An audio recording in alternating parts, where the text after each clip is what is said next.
प्रतीत होता है कि आपके आराध्य बड़े शक्तिशाली हैं। कुछ कहते हैं कि वो देवों के देव हैं और कुछ उन्हें हमारी ही भांति मात्र एक मनुष्य मानते हैं। वो है कृष्ण, श्याम वर्ण के, जो जीवन के हर अंधकार को समाप्त करने में सक्षम है, जो अपने भक्तों की हर कठिन यात्रा में उनके सारथी है। लीला पुरुषोत्तम मुरलीधर कन्हैया।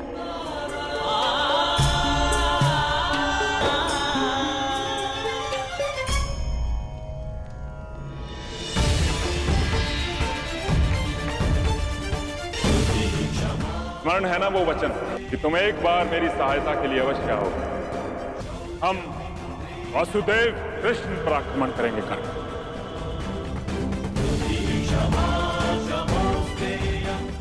जिसे अपना आदर्श मानकर मैं समाज में परिवर्तन लाना चाहता हूं, उसी वासुदेव से युद्ध कैसे करूं? परंतु जरासंध को दिया वचन भी नहीं तोड़ सकता। मुझे वचन दो मित्र, तुम उस मायावी का मान मर्दन करोगे।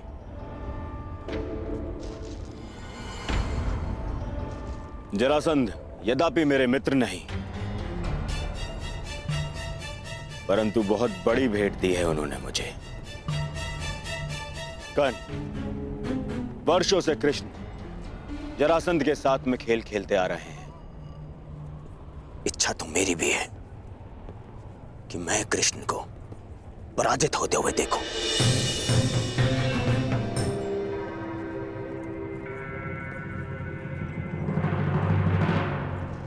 जिसे तुमने आज तक देखा नहीं, उनसे इतनी शत्रुता क्यों मित्र?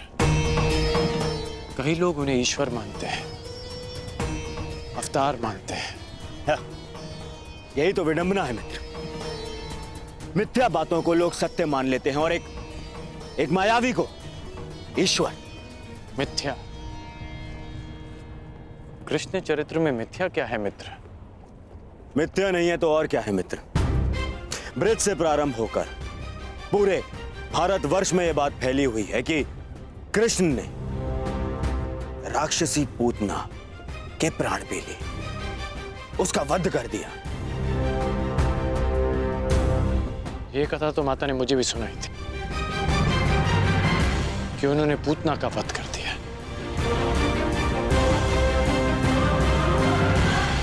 तुम ही बताओ मित्र, एक दूध मुहा बालक कैसे एक मायावनी राक्षसी का वध कर सकता है?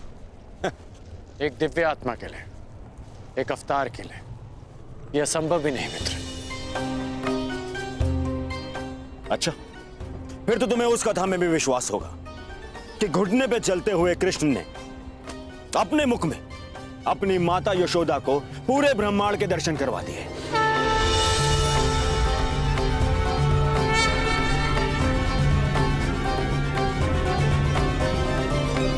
ये सब कुचक्र है मित्र, षड्यंत्र है ये। जानबूझ के ऐसे कथाओं का प्रचार किया जा रहा है ताकि उन्हें अवतार समझ लिया जाए, भगवान समझ लिया जाए उन्हें। कर्ण, तुम मुस्कुरा रहे हो मित्र। तुम ही बताओ, क्या इन घटनाओं का कोई भी साक्ष्य है जो इन्हें सिद्ध कर सके? मित्र, क्या सत्य है और क्या असत्य है, इस विवाद में मैं नहीं पड़ना चाहता। हो सकता है कि कृष्ण पर विश्वास करने वालों के पास कोई साक्ष्य ना हो, परंतु उनके विरोधियों के पास भी कोई साक्ष्य नहीं। कर्ण, न जाने क्यों आज तुम्हारी बातों में मुझे उस युधिष्ठिर के स्वर सुनाई दे रहे हैं। ऐसा नहीं है मित्र। चलो मान लिया कि यशोदा मां को भ्रम हुआ, हर माता को अपने पुत्र में ईश्वर का रूप दिखाई देता है, परंतु जब मथुरावासी इंद्र के कोप से पीड़ित थे तब कृष्ण ने अपनी कनिष्का उंगली पर पूरा गोवर्धन पर्वत उठा लिया था। सामान्य मनुष्य नहीं हो सकता मित्र।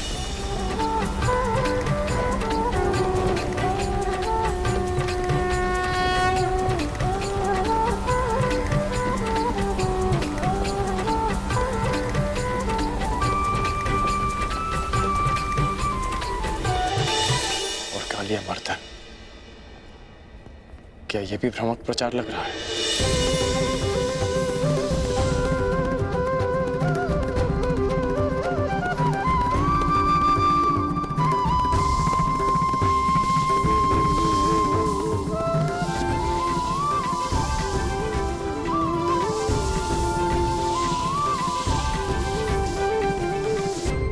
और कालिया मर्दन, क्या वो भी एक असत्य प्रचार था मित्र?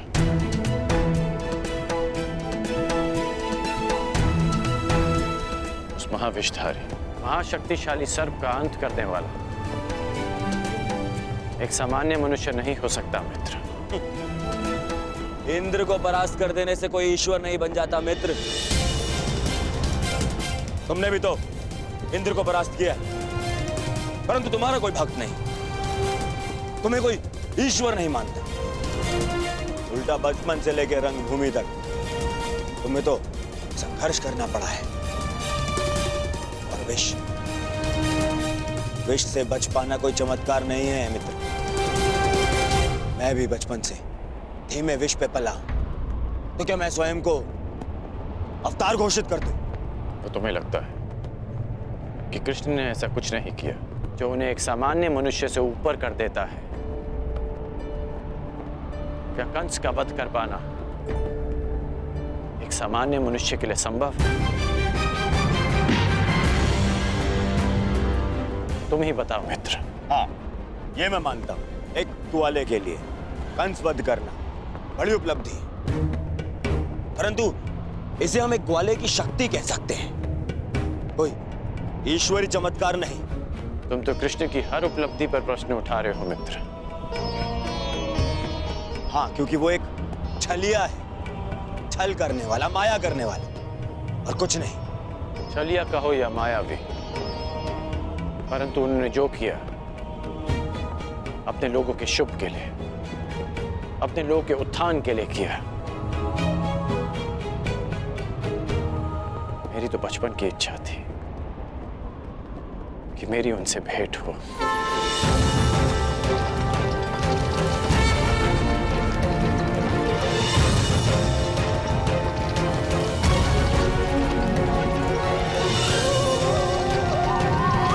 जरासंध के कारण ये भेंट तो होगी।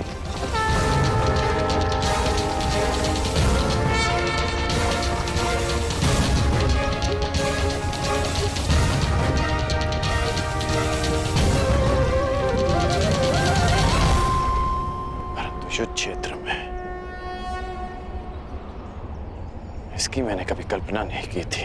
मित्र, मत भूलो कि तुम्हें अपने वचन के लिए उस कृष्ण से युद्ध करना है, और अपने शत्रु से इतना प्रभावित होना विजय का लक्षण नहीं है। वो मायावी है, तुम्हारे भ्रम को तुम्हारे विरुद्ध अस्त्र बनाकर तुम्हें पराजित कर सकता है।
वो मायावी है। वो जहां अपने पांव रखे वहां सब कुछ परिवर्तित हो जाता है।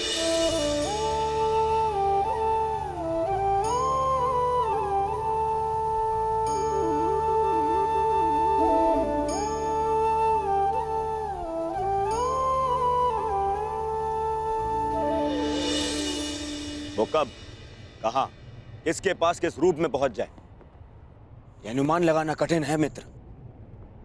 तुम्हें उसकी माया से सावधान रहना होगा।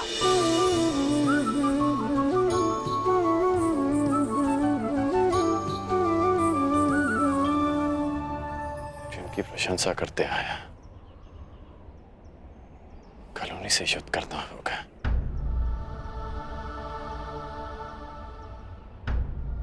समझ नहीं आता कि क्या करूं। कर्म मनुष्य के मार्ग चुनने से निश्चित होता है अंगराज।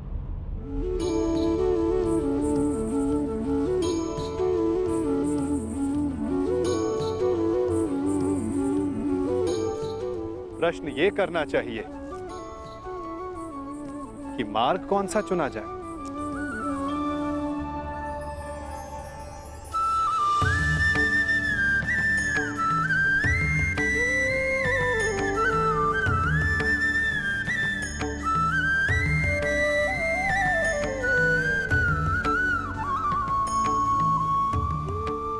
क्योंकि लक्ष्य उत्तम होने पर भी यदि मार्ग अनुचित हो तो लक्ष्य प्राप्ति असंभव है।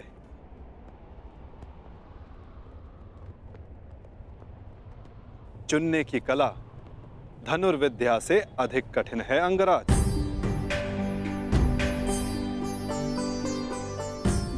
जैसे एक महान योद्धा उचित मार्ग नहीं चुनता तो अनुचित मार्ग उसे चुन लेता है और महान से सामान्य बना देता है। इसीलिए युद्ध, मित्र और शत्रु चुनने में सावधान रहना चाहिए। दो मित्रों के वार्तालाप में विघ्न डालने वाले तुम हो कौन?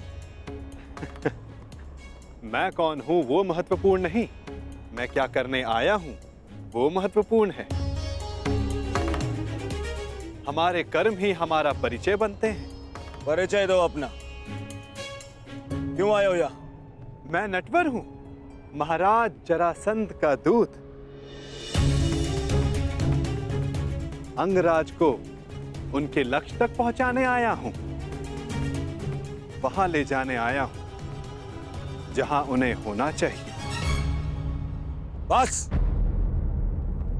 एक राजा को लाने के लिए एक राजा ही आए, यही उचित है। जाओ और जाके कह दो जरासंध से, जब तक वो स्वयं कर्ण को लेने नहीं आएगा, अंगराज कर्ण कहीं नहीं जाएगा। एक राजा को लाने के लिए जरासंध ने दूत भेजा।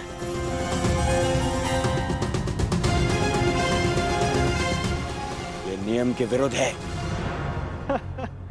नियमों के विषय में हस्तिनापुर के महान राजकुमार दुर्योधन ने एक बात कही है।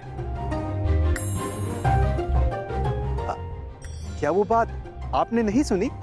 क्यों? क्या कहा है कुमार दुर्योधन ने? यही कि नियम वो बनाते हैं जो शासन करते हैं और उनको अपने बनाए हुए नियमों को पालन करने का बंधन नहीं होता। जिस तरह एक नदी अपना मार्ग चुनने से पूर्व किसी से पूछती नहीं, उसी तरह एक शासक अपने बनाए हुए नियमों को बदल सकता है। अब आप ही बताइए महोदय, क्या राजकुमार दुर्योधन ने कुछ अनुचित कहा?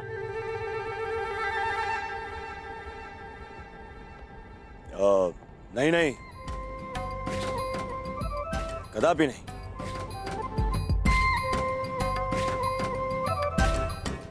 दूत का कार्य है संदेश देना अंगराज, परंतु फिर से कहूंगा, चयन करने का उत्तरदायित्व तो आपका है। आप मेरे साथ आना चुनते हैं या नहीं, ये तो आप पर निर्भर करता है। कर्ण ने यदि कुछ चुना है तो केवल अपने वचन का पालन करना है। मैं तुम्हारे साथ आऊंगा दूत। अहो भाग्य, मैं भी यही चाहता था कि आप मेरे साथ आएं।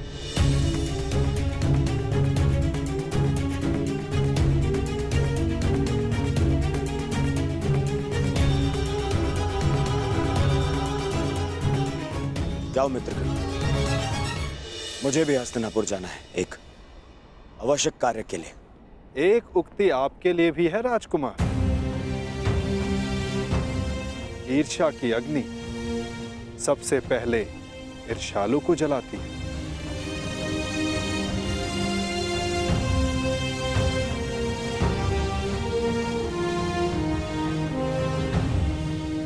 क्या कहा तुमने?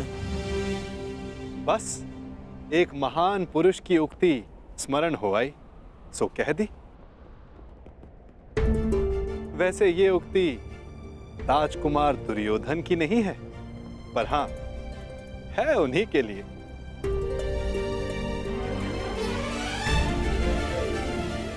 आपका दूत आपकी प्रतीक्षा कर रहा है अंगराज।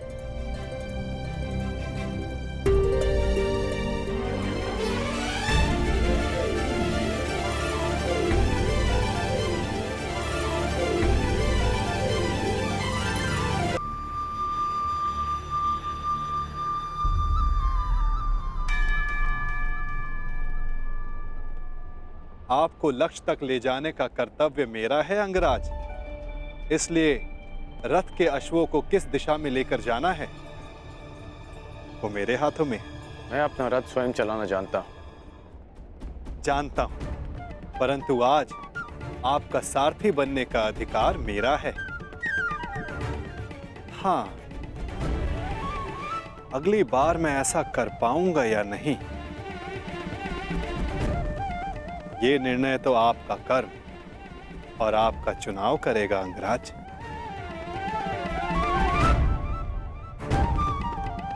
चलो नटवर, जरासंध मेरी प्रतीक्षा कर रहे होंगे। प्रतीक्षा केवल प्रारब्ध करता है अंगराज। कल को प्रारब्ध क्या रूप लेकर आए ये किसी को नहीं पता। कभी कभी हम किसी और लक्ष्य की कामना करते हैं और हमें कोई और लक्ष्य चुन लेता है।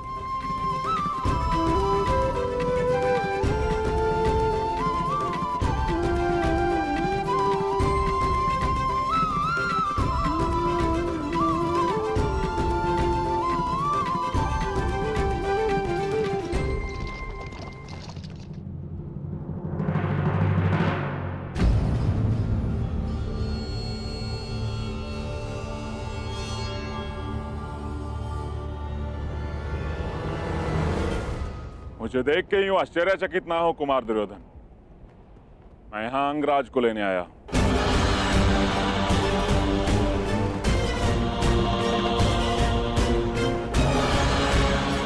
परंतु अभी अभी आपका दूत कर्ण को अपने साथ में लेकर गया। दूत?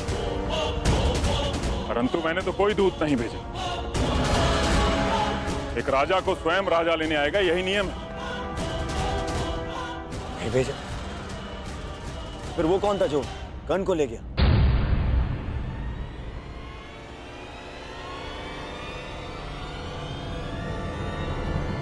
समझ गया,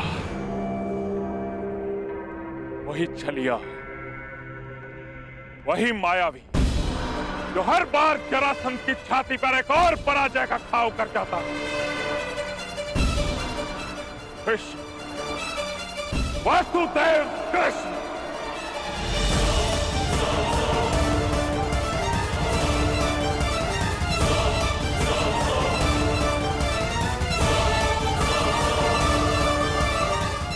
कृष्ण,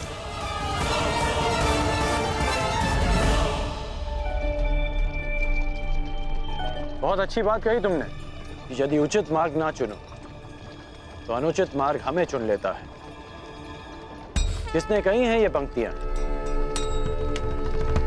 अंगराज प्यासा नदी का मीठा पानी पीता है, उसके उद्गम की खोज नहीं करता। भूखा मीठा फल खाता है, वो फल किस पेड़ पर था उस पर शोध नहीं करता। ठीक उसी प्रकार किसने क्या कहा है वो महत्वपूर्ण नहीं, महत्वपूर्ण कुछ है तो ये कि कही गई बात समझ में आई या नहीं। किसने कहा है उसे ढूंढने निकलोगे तो समझ नहीं आएगा कि क्या करना है। समझ गए ना?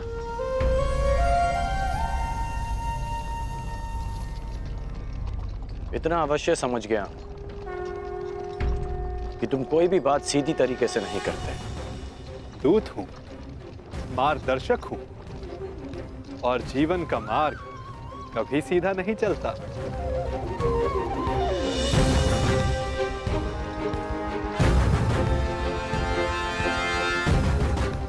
पहले भी मैं मगध सीमा आ चुका हूं, परंतु यह मार्ग भिन्न क्यों लग रहा है? निसंदेह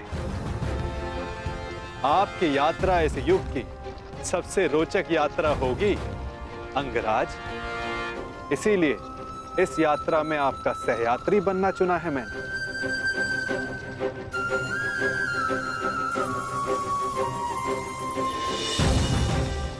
परंतु ये यात्रा अंत नहीं। इस यात्रा के पश्चात जीवन का नया मार्ग मिलेगा। अब देखना यह है अंगराज कि आप कौन सा मार्ग चुनते हो।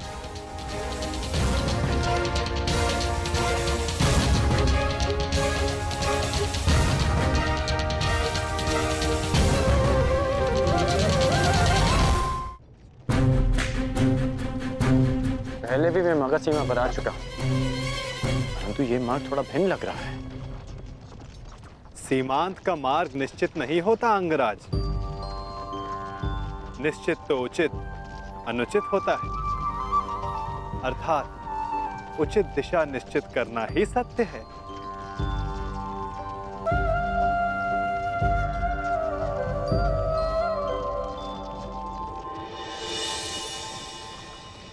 मन की शुद्धि के लिए आवश्यक है कि उत्सुकता के वेग को रोका ना जाए। प्रश्न नहीं करोगे तो उत्तर कैसे पाओगे? तुम्हें कैसे पता कि मैं कुछ पूछना चाहता हूं? एक माता को कैसे पता होता है कि आज उसके बालक को क्या खाना है? एक ढाल को कैसे पता होता है कि तलवार किस ओर से आनी है? ये मन की भाषा है अंगराज। अपना मन सचेत हो तो दूसरे का मन पढ़ना कठिन नहीं। तो तुम मन की बातें भी पढ़ लेते हो? अवश्य, सारथी जो हूं, रथी का मार्ग प्रदर्शन करने के लिए उसका मन पढ़ने की कला एक सारथी को अवश्य आनी चाहिए।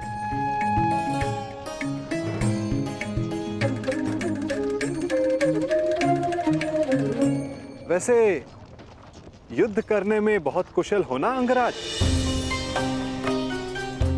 ये क्यों पूछा तुमने? ऐसे ही जो वासुदेव से युद्ध करने को उपस्थित हो उसका युद्ध कौशल तो विलक्षण होना चाहिए।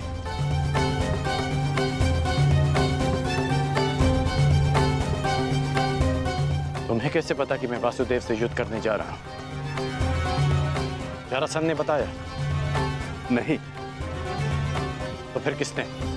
आपको स्मरण नहीं अंगराज? मैंने अभी कहा था, अगर सारथी का मन सचेत हो तो योद्धा का मन पढ़ना कठिन नहीं।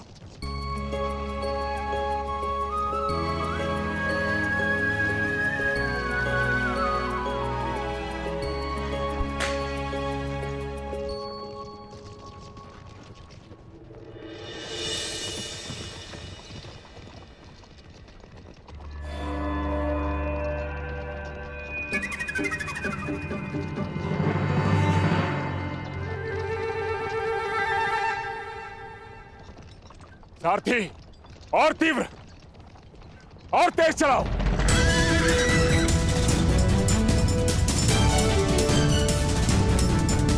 हो रहा, और तीव्र।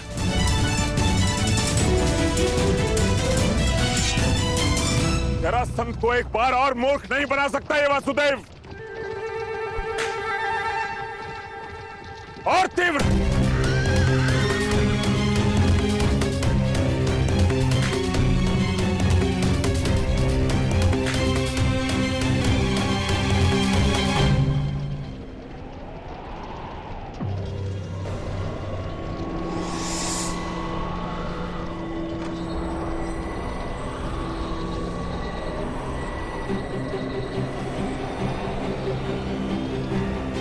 कहां गया ये छलिया?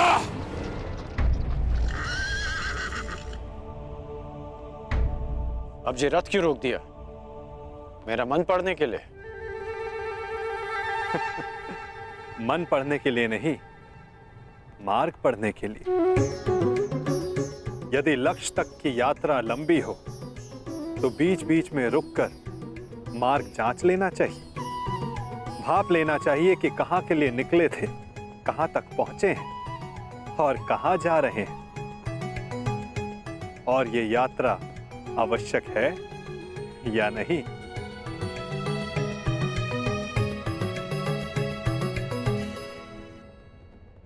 सारथी, रोको रथ, रथ रोको।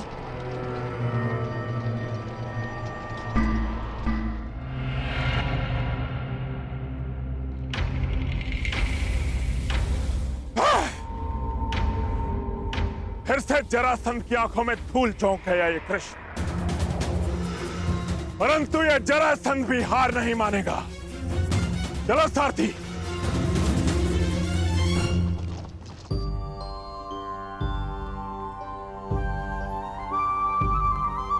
यदि मार्ग की जांच कर ली हो तो प्रस्थान करें। रथी को समय पर लक्ष्य तक पहुंचाना भी सारथी का ही कर्तव्य है। सत्य कहा आपने, परंतु एक बार पुनः विचार कर लीजिए अंगराज। अर्थात मैं इंद्र का सारथी नहीं कि मैं जल और वायु पर भी रथ चला सकूं। सामने देखिए अंगराज।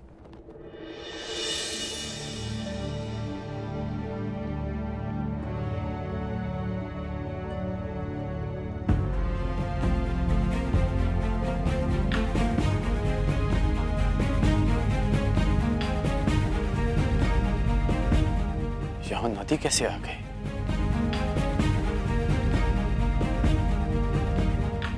और मैंने इसे पहले क्यों नहीं देखा? नदी हमारे मार्ग में नहीं आई है अंगराज, हम नदी के मार्ग में आए हैं। अब सोचना यह है कि इस बाधा को कैसे पार करेंगे आप।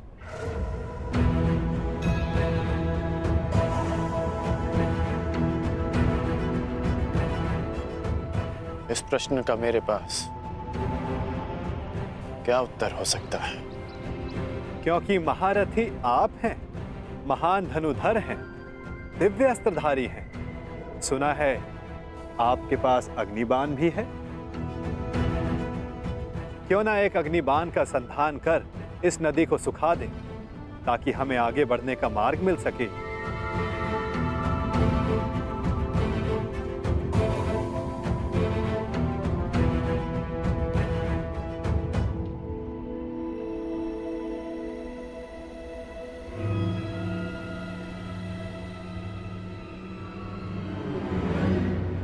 आपके लिए समय से ज्यादा महत्वपूर्ण और कुछ है?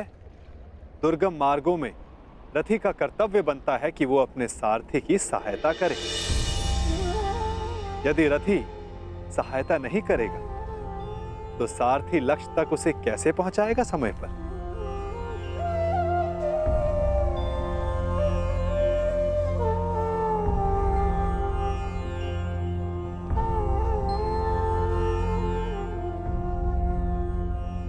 यदि लक्ष्य तक की यात्रा लंबी हो तो बीच बीच में रुककर मार्ग जांच लेना चाहिए।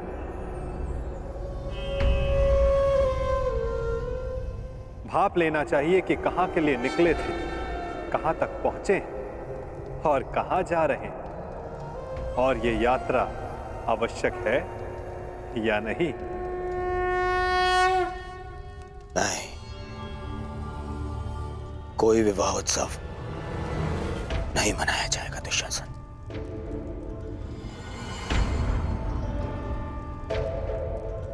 दुर्योधन तब उत्सव मनाएगा जब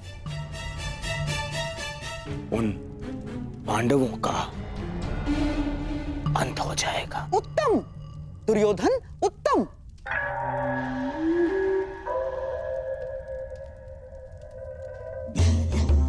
जो अपने लक्ष्य तक पहुंचने से पहले उत्सव नहीं मनाते, वो शीघ्र ही लक्ष्य साधते हैं। और तुम्हें उत्सव मनाने के लिए अधिक प्रतीक्षा नहीं करनी होगी।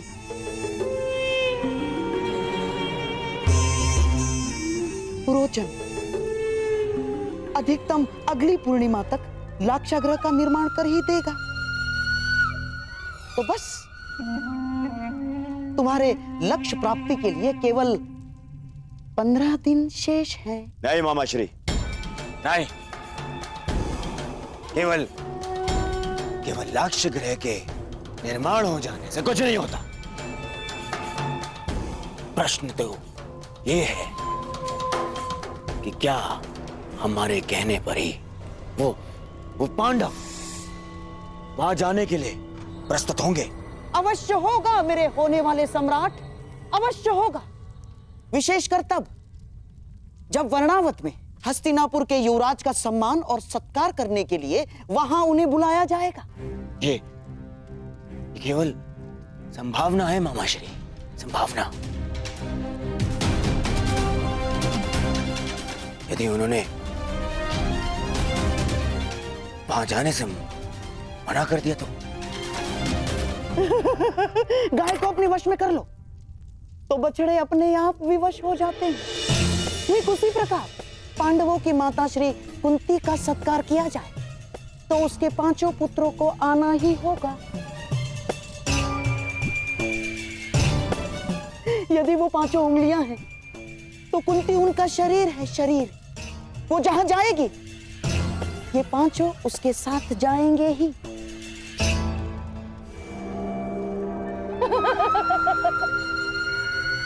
परंतु मामाश्री, वो लाक्षागृह है,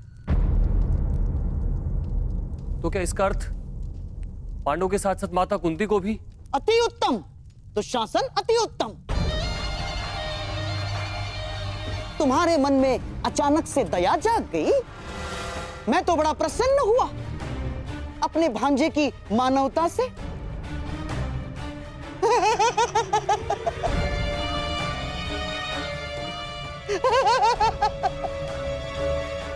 राजनीति में चने के साथ साथ घुन को भी पिसना होता है दुशासन। और हाँ, कुंती तो तुम्हारी माता समान है, तो उसे अपने पुत्रों के वियोग में व्यथित होने दोगे? क्यों ना उसके पुत्रों के साथ ही उसके आने वाले कष्टों का भी समापन कर दिया जाए।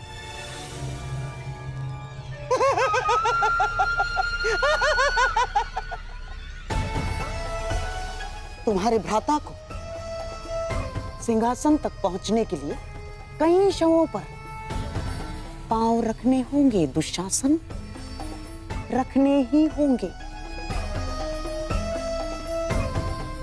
तो यदि 5 के स्थान पर 6 हो जाए तो उसमें अंतर क्या होगा दुशासन?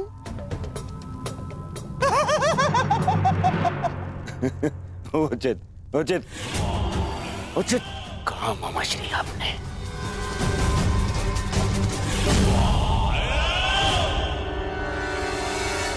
उचित कहा। ये उचित नहीं है। क्या उचित नहीं है अंगराज? अस्त्रों का प्रयोग। मैं योद्धा हूं, हत्यारा नहीं। यदि इस धारा को सुखा डाला तो इस जल के जीव जंतु मारे जाएंगे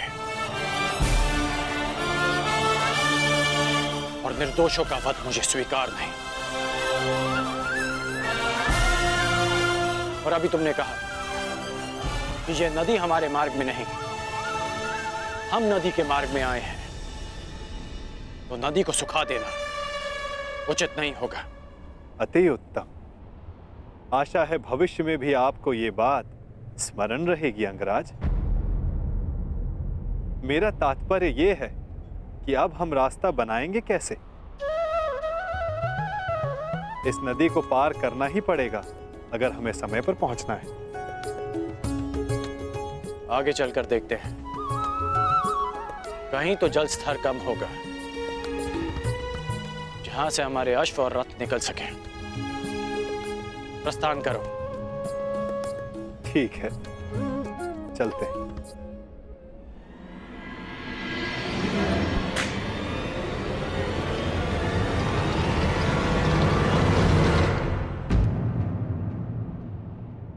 अंगराज, लगता है हम दलदल में फंस गए। हमारा रथ फंस गया है अंगराज।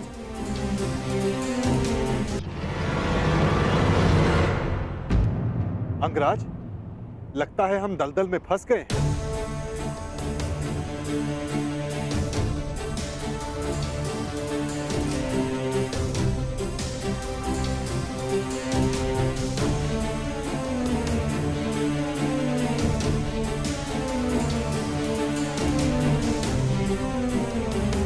रथ से उतरो नटवर, अन्यथा तुम्हारे भार से यह चक्र भूमि में और धंस जाएगा।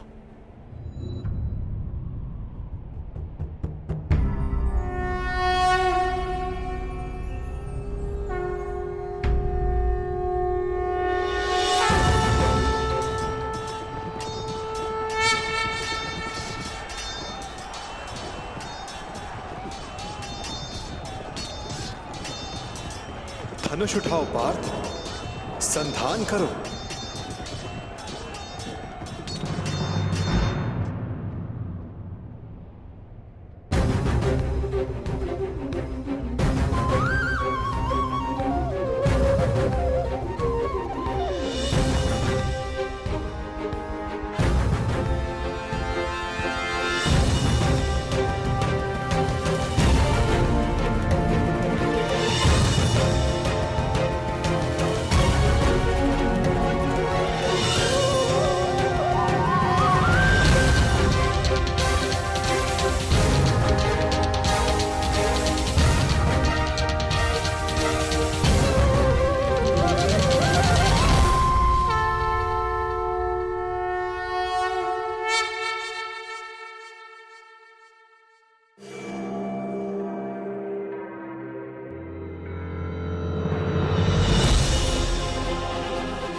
अब हमें शीघ्रता करनी चाहिए। वर्तमान के कर्म भविष्य में फलदायी होते हैं अंगराज। कोई ऐसा कार्य मत करना कि भविष्य पीड़ादायी हो। तुम कभी कोई सीधी बात क्यों नहीं करते? सीधा ही कह रहा हूं अंगराज। आपका भविष्य युद्ध है और युद्ध पर समय पर पहुंचने के लिए नदी सुखाने के अतिरिक्त आपके पास कोई और मार्ग है?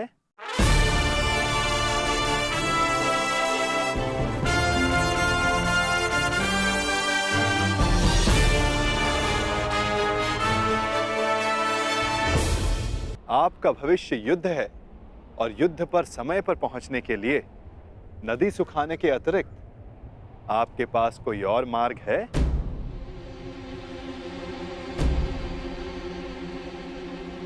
मार्ग है। तुमने उचित कहा कि मैं धनुर्धारी हूं।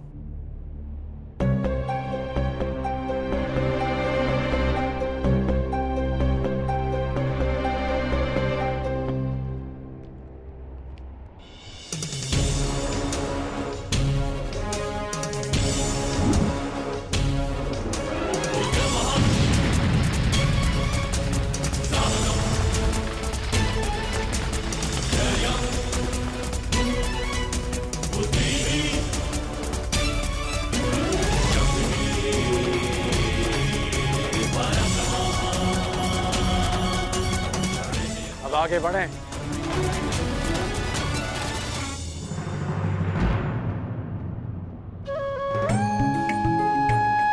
निर्दोषों के प्राणों की रक्षा के लिए अपना लाभ छोड़ देना अच्छा लक्षण है कौंताय।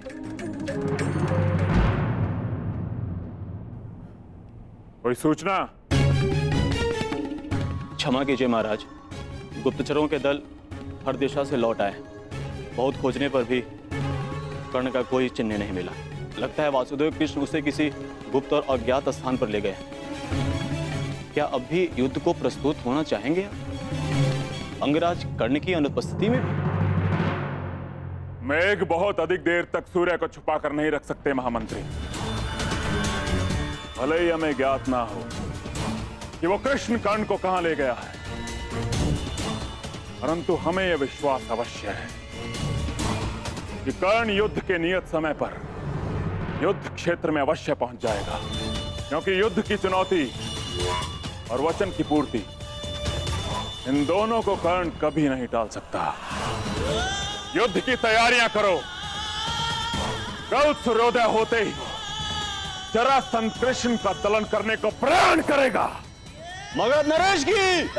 मगध नरेश की! मगध नरेश की! मगध नरेश की! मगध नरेश की! मगध नरेश की! मगध नरेश की! मगध नरेश की! मगध नरेश की!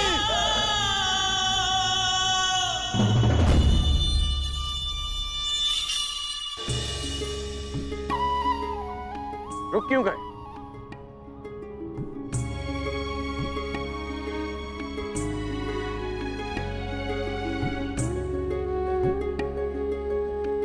अरे रथ से क्यों उतर गए? नटवर!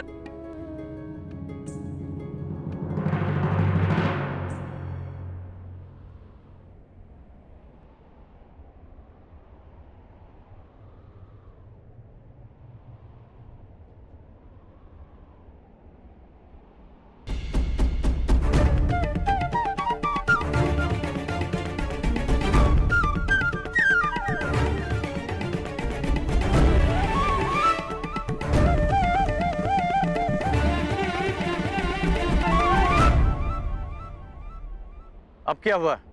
यहां क्यों आ गए? क्या करूं अंगराज, मैं आपकी भांति महान योद्धा नहीं, एक साधारण सारथी हूं। रथ को धकेलने से थकान हो गई है, इसीलिए विश्राम चाहिए। परंतु तुमने ही कहा था कि इस समय सबसे अधिक महत्वपूर्ण है। हाँ, पर समय भी समय समय पर विश्राम लेता है। हृदय के 2 स्पंदों में विराम होता है, श्वास के प्रवास में विराम होता है, वर्षा के बूंदों के मध्य विराम होता है। इसीलिए मैं भी अल्प विराम ले रहा हूं। यदि समय विपरीत होता तो मैं विश्राम नहीं करता, गहन निद्रा में होता, लंबी निद्रा में।